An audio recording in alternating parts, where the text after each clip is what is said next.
প্রশ্নবিদ্ধ এক বিচারের মধ্য দিয়ে আমাদের দেশের উল্লেখযোগ্য আলেমদেরকে ফাঁসিতে ঝুলিয়ে হত্যা করা হয়েছে। আওয়ামী লীগ সরকারের আমলে অনেক আলেমদেরকে বিনা কারণে বিনা দোষে তাদেরকে কারাবন্দী করা হয়েছিল।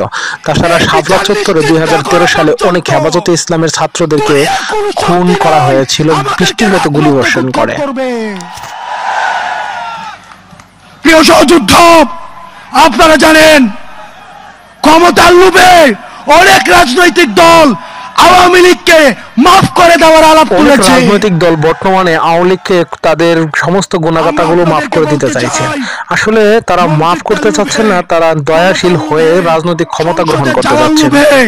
আপনি যদি মনে করে থাকেন এই আহতরা রাস্তায় রক্ত দিয়েছে এবং এই রক্তের উপর, এই পিচ্ছিল রক্তের উপর দিয়ে আপনি সংসদে যাবেন, তাহলে মনে রাখবেন জাতীয় বেঈমান হিসেবে পরিচিত হবেন।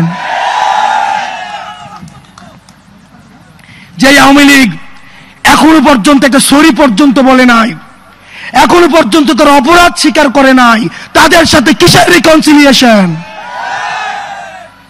তারা ক্ষমা চাওয়ার আগে, তারা ক্ষমা চাওয়া তো দূরে থাক, তারা এখন হত্যার হুমকি দিচ্ছে বিদেশে বসে। কিন্তু আমরা দেখছি অন্যায় করার পর মানুষের ক্ষমা চাওয়া উচিত, কিন্তু আওয়ামী লীগ সরকার এই সমস্ত না করে বিভিন্ন রাষ্ট্র থেকে বিভিন্ন নেতা হুমকি দিচ্ছে এবং ষড়যন্ত্র করছে বাংলাদেশ নিয়ে। যেমন ভারত থেকেও তারা নানান ধরনের উস্কানিমূলক বক্তব্য দিয়ে এক এক সময় বাংলাদেশকে বিভ্রান্তির মুখে ফেলছে। আর আমরা আহত এবং যারা জীবন্ত শহীদ, আমরা হচ্ছে জনতামুখী। যতদিন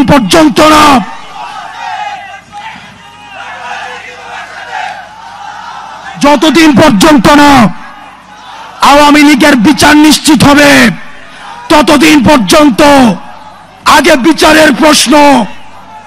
আমি মুরব্বীদেরকে বলতে চাই, আজ যদি আওয়ামী লীগ সরকারকে ক্ষমা করে দেওয়া হয়, কালকে অন্য কোন রাজনৈতিক দল ক্ষমতায় বসে এরকম কর্মকাণ্ড করবে, তারপর তারাও ভাববে কোনো সমস্যা নেই, তারপর তারাও ক্ষমা পেয়ে যাবে। তাহলে অন্যায় কোনোদিনই কমবে না, বরঞ্চ বাড়তেই থাকবে এই সমাজে। পূর্বে তাদেরকে যদি আপনারা রাজনীতির ময়দানে ফিরিয়ে আনতে চান, তাহলে এই আহতদের রক্তের উপরে পাড়া দিয়ে আপনারা তাদেরকে মাঠে আনতে হবে।